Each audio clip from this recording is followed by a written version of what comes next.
Today we talk about how can you enable fantasy football on your app, on your Champions League app. We're going to figure out the solution or know how you can do that on your app.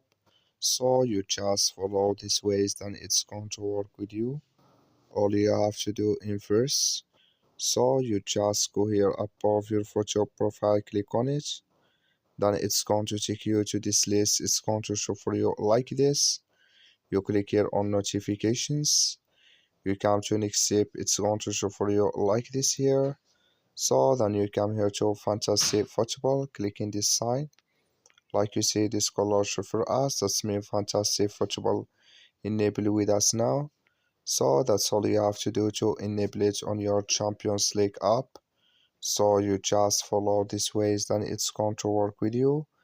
That's all. Thank you for watching. Don't forget to support us by liking and subscribe.